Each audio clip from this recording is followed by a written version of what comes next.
Hello fellow bibliophiles, and welcome back to Blatantly Bookish. Today I have a massive spring wrap-up. The books are all quite varied in nature, from middle grade to historical fiction to contemporary fiction and classics. Some books were great, some not so much. So I sense this might be a long video. You might want to grab yourself a warm beverage or a little snack or something. And without further ado, let's get into it.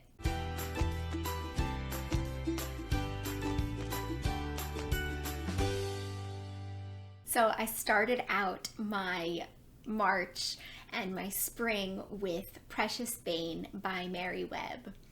This book takes place in the early 1800s during the Napoleonic Wars, and it focuses on Prue Sarn, who lives with her mother and brother Gideon in rural Shropshire.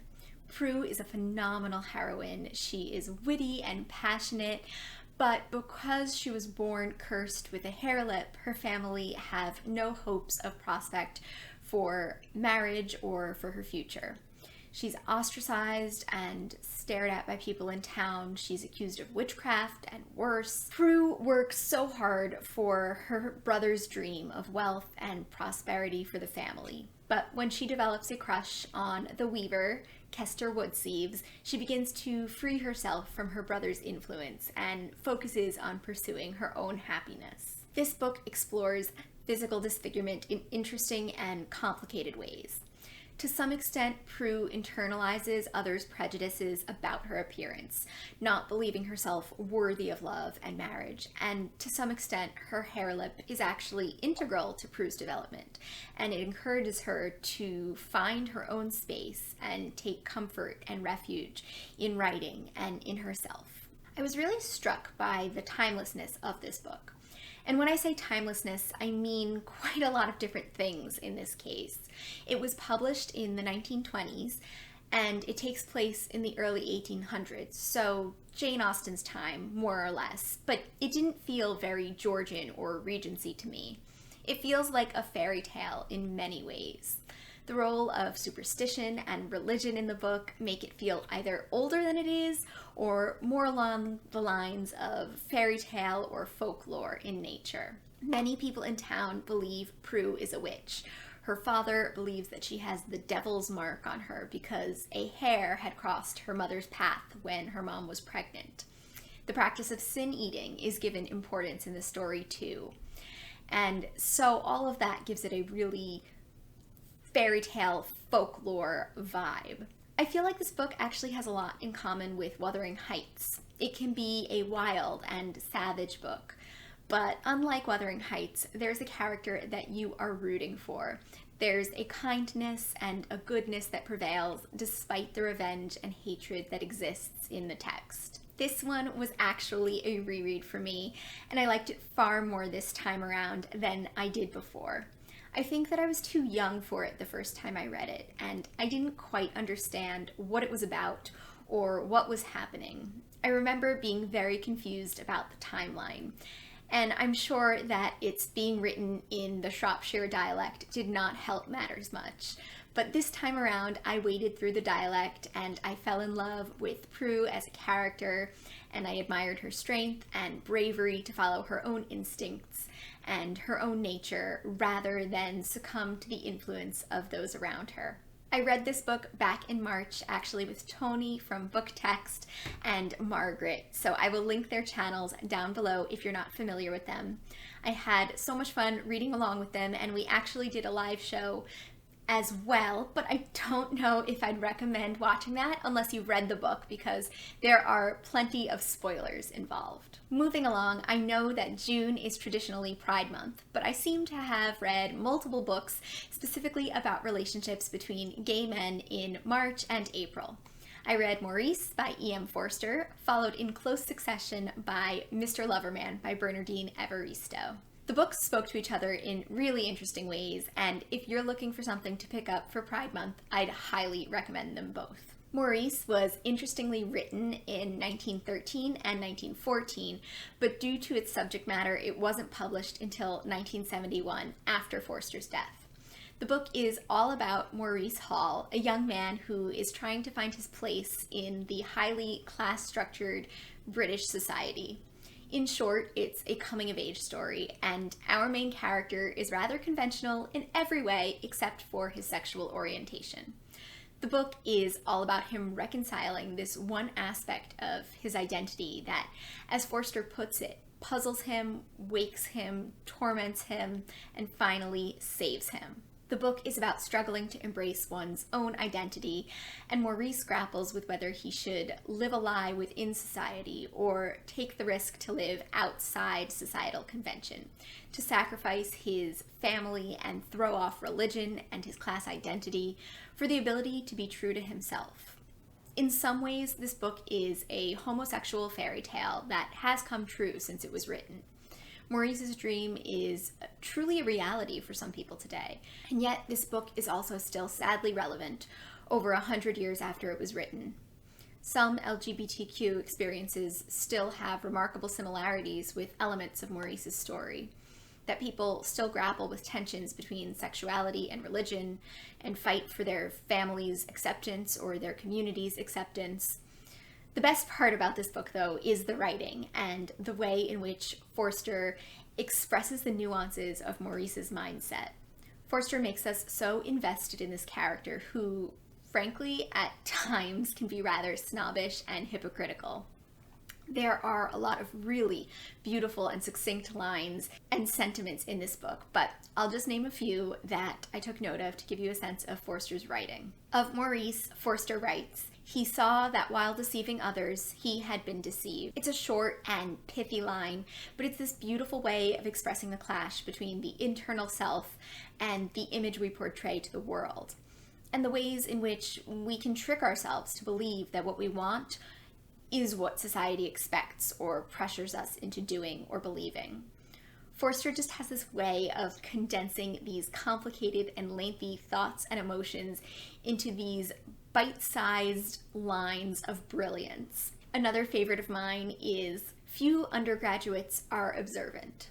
They have too much to discover within themselves." It's this idea that everyone Maurice meets has their own sense of interiority and their own discoveries to make about themselves and their place within society.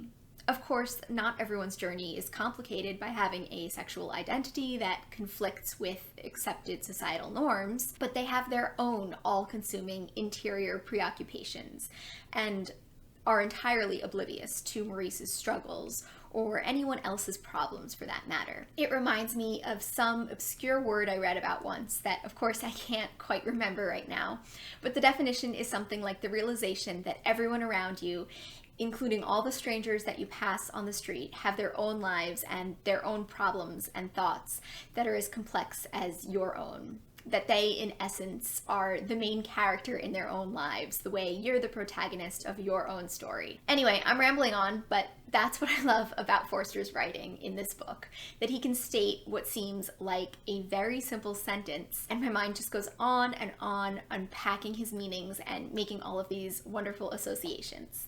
Mr. Loverman by Bernardine Evaristo tied in with Maurice brilliantly. It's about the character of Barrington Jedediah Walker, who's a 74-year-old British black man originally from Antigua. He's a husband, a father, a grandfather. He's been in an unhappy marriage for over 50 years, and he's been in a relationship with his childhood friend and soulmate Maurice for the past 60 years. The book is all about his struggle to finally come to terms with his identity and to pursue his own happiness in his 70s. The book deals with how the secrecy of his relationship with Maurice has affected those around him, and how Barry struggles to navigate his many identities as a gay man, a husband, a father, grandfather, a 70-something-year-old, a British immigrant, and so forth. Barry is a brilliantly fleshed out character. He's such an endearing, carefree man, and a funny, charismatic narrator that you can't help but fall in love with him. But he's also incredibly flawed. He can be self-centered and misogynistic and homophobic, and it's hard to reconcile all of these aspects of his personality, because even as the reader recognizes his flaws and possibly condemns him for some of his life choices and actions, we can't help but love him and root for him all the same. And we get this same sense of flawed completeness to a lesser extent with all of the characters. They are unapologetically flawed. They each cause emotional damage to each other and harbor ideas that are problematic or hypocritical, and yet we accept them as is. One of the strongest aspects of this book is Barry's unique voice and idiolect, which was only made stronger by my experience reading the audiobook. All of the characters got their own accents and were brought to life in the audio version. The star of the book is obviously Barry and his relationship with Maurice, but I also found the other stories compelling. Carmel, Barry's wife's story, was brilliant, and it undercut Barry's bravado and portrayal of himself in interesting ways. The comparison between Barry's two daughters and their experiences is fascinating, as is the experience of Barry's grandson. It's a delight to hear from all of the different characters and to see the assumptions they make about each other and how their lives and decisions intersect and impact each other. Overall, this was a brilliant book, and it was such a joy to read. It managed to still feel light and fun overall while discussing serious topics. I laughed and I cried and I just loved it. In some ways, I feel like Barry is a Maurice-like character, but with quite a bit more personality and a few more identities to reconcile with, which of course make all of the difference and add extra dimensions to the narrative. Thinking about age and time between Mr. Loverman and Maurice is also fascinating. Barry would have been fictitiously born about 15 years after Maurice was written, and the narrative of Mr. Loverman bounces around in time a bit. But the present day in the story is 2010, which is about 40 years after Maurice was published. I definitely haven't parsed out all of my thoughts yet contextualizing the two books, but they certainly are interesting to think about in relation to each other, and they're just both beautifully executed books that I highly, highly recommend. I also finished a wonderful middle grade series this spring, and that was The Incorrigible Children of Ashton Place by Maryrose Wood. It's a series of 6 books, and I devoured the last 4 books in the series on audiobook in the span of about a month and a half because they were so good. This is such a fun and wholesome series, suitable for middle grade, but also immensely enjoyable as an adult, and especially as an adult who loves Victorian literature. It's full of fun and quirky characters that just melt your heart and make you laugh. The series takes place in the Victorian times and is about a young governess named Penelope Lumley. She's an orphan with a knack for taking care of animals who has just graduated from the prestigious Swanbourne Academy for Poor Bright Females. And she is embarking on her first governess position at Ashton Place, taking care of 3 rather peculiar children that were found running wild in the forest and were raised by wolves.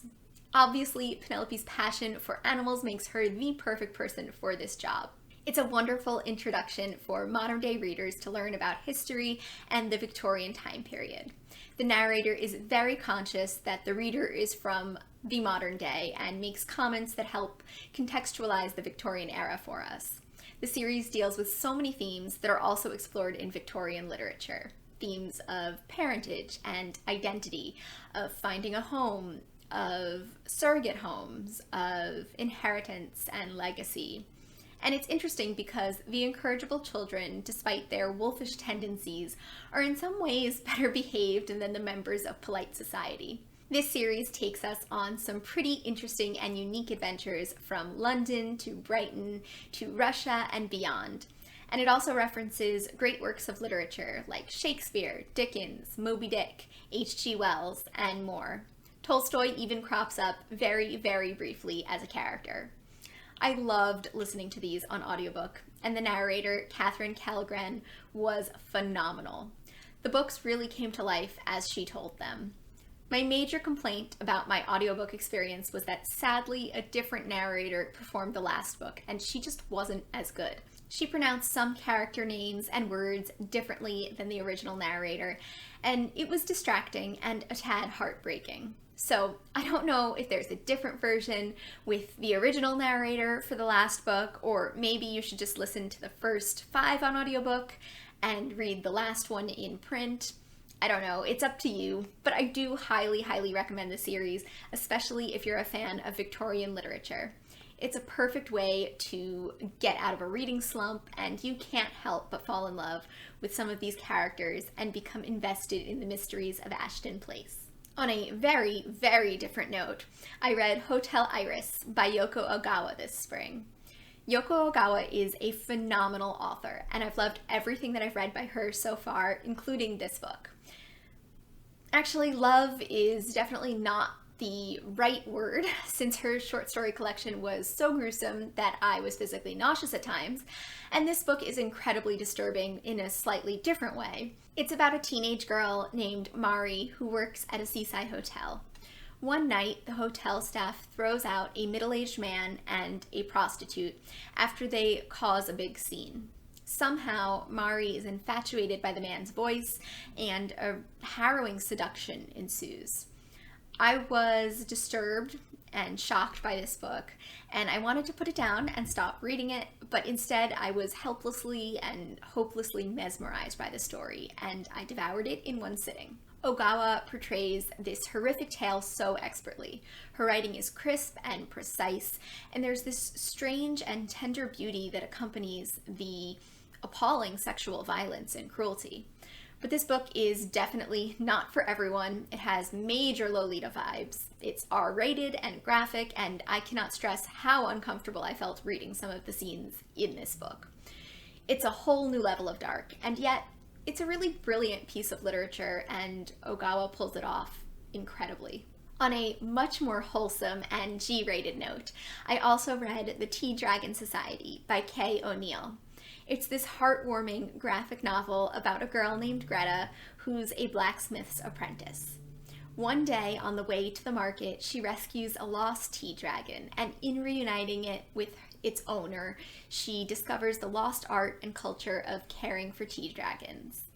They are these adorable creatures who help forge the strongest bonds of love and friendship, and they grow these little tea leaves on their heads, and you can brew that tea, and it awakens memories of your friendship and your bond with the tea dragon.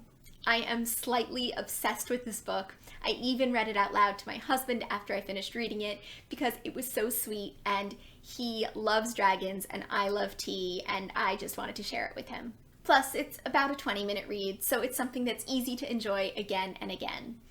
It's so calming to just sit down and read this book. The illustrations are gorgeous, and at times I just want to jump into this story and be friends with all of the characters and raise a tea dragon of my very own.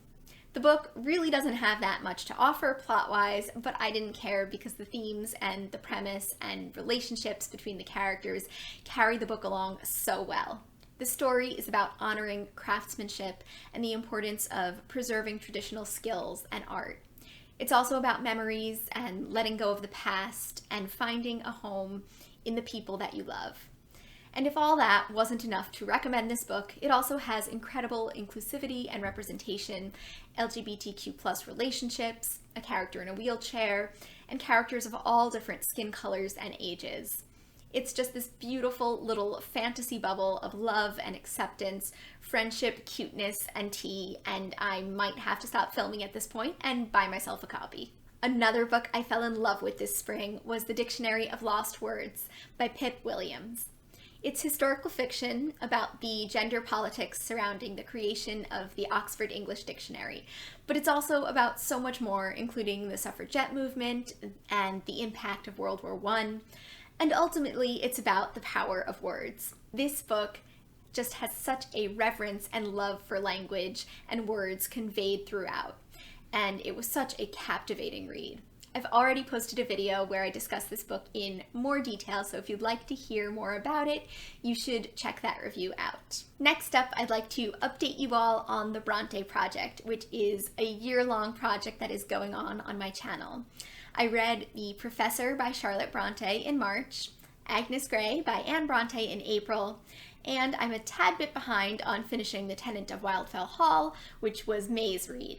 I'll definitely finish it up in June, as well as start the June and July Bronte project read, which is Shirley by Charlotte Bronte. Charlotte has written some great works of literature, but The Professor simply isn't one of them. It's about the character of William Crimsworth, who, struggling to find his place in England, he goes abroad and he ends up teaching at a school in Belgium. It's easy enough to see the similarities between the professor and Villette: foreign schools, class, commentary on British nationalism, and so on and so forth. But the themes are much better explored in Villette, and Villette, frankly, has a much more interesting protagonist in Lucy Snow. It was actually quite bizarre the way Charlotte Bronte navigates the male sphere and perspective. She really embodies the male gaze and creates a male character that is frankly quite sexist and overtly objectifies and judges women. Our protagonist also has such prejudice and hate towards the Flemish, Belgians, and French. He makes fun of them mercilessly and picks apart everything from their names to the way they try to speak English. And then there's our main character's reliance on physiognomy, the idea that he can understand one's character by examining their physical features. It was a popular concept during the time period, but it's inherently incredibly racist, and our main character ends up spouting this racist rhetoric nonstop. Lucy Snow in Villette occasionally also thinks in terms of physiognomy, but it's done in a much more nuanced way, and I think that even though many of the assumptions in the book are made on the basis of physiognomy, there are plenty of scenes that question whether you can truly trust your understanding of a person from outward appearances. The scene with Lucy Snow in the pink frilly dress comes to mind for me. Anyway, I disliked the professor enough that I didn't think it deserved its own video, and I kind of want to stop talking about it now. So let's move on. Both Agnes and The Tenant of Wildfell Hall by Anne Bronte are brilliant and underrated and definitely do deserve their own videos. So rather than make this video ridiculously long, which it may already be because I've had a lot of books to get through, I'm going to reserve the Anne Bronte talk for a future video. But I do hope you guys will join me in reading the rest of the books for the Bronte project. Like I said, in June and July, we'll be reading Shirley by Charlotte Bronte. It's quite long, which is why it gets 2 months. Plus, I'm personally going to try to read most of it in June so that I can vote July to one of my favorite readathons of the year, Jane Austen July, of course. So those were all the books I read in the months of March and April. In May, I read 2 Agatha Christie books, which I'd like to discuss in a separate video, all about Agatha Christie. I also started, but didn't finish, A Tree Grows in Brooklyn. It's a reread for me, and it's a great book, but I'm not really in the mood for it anymore. The Voxer group hasn't been stimulating for me, and I just want to move on to other books at this point. So I still recommend it if you've never read it, but life is just too short to read books you're no longer in the mood for. I also read The Beautiful and Damned in May by F. Scott Fitzgerald as a read-along with Katie from Books and Things and Heather from Fresh Parchment. I absolutely loved the experience of reading it with them and disliked the book immensely.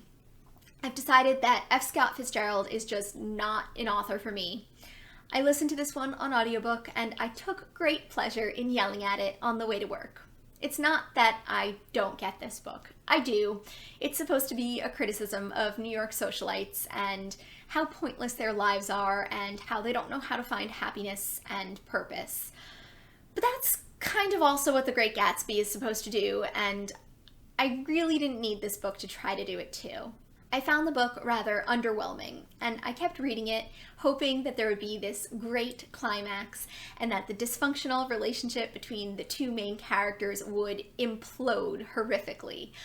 But it just sort of fizzled throughout the book, and I didn't like the characters. I don't have to like characters, of course, to like a book. One of my favorite books of all time is Wuthering Heights, and I hate all of the characters in that. But I love reading it because I find them interesting. But the characters in The Beautiful and Damned didn't really interest me. I've just found them flat and boring and pointless. I thought that the book was a bit jumbled and poorly structured and unnecessarily long. And I was incensed by the way that Fitzgerald portrayed women as objects and playthings. And it's not just because this book is old or of its time. I've read a lot of old books, older than this book, and I've never had this sort of an extreme issue with female representation. I know I talked about female representation before in The Professor, But I found that just really interesting because I knew it was coming from a female perspective. I did actually, though, find this book interesting to read in conjunction with A Tree Grows in Brooklyn. They take place during the same time period and in the same city, but they deal with opposite ends of the class spectrum. Generally, I find Fitzgerald's writing to be pretentious and indulgent, and the book was just overall a disjointed mess and underwhelming overall. And I can't say that I recommend it to anyone. So I think I'm done with F. Scott Fitzgerald for quite a while, if not the rest of my life. So sorry to end on a bit of a negative note. I did really read some wonderful books this spring, but The Beautiful and Damned was just not one of them. I actually toyed with forgetting that I read it and not mentioning it to you, but I've never done that on my channel, and I'm not about to start it right now. I promise an Agatha Christie video soon to cheer you guys up, and I would love to hear all of your thoughts about the books that I've mentioned.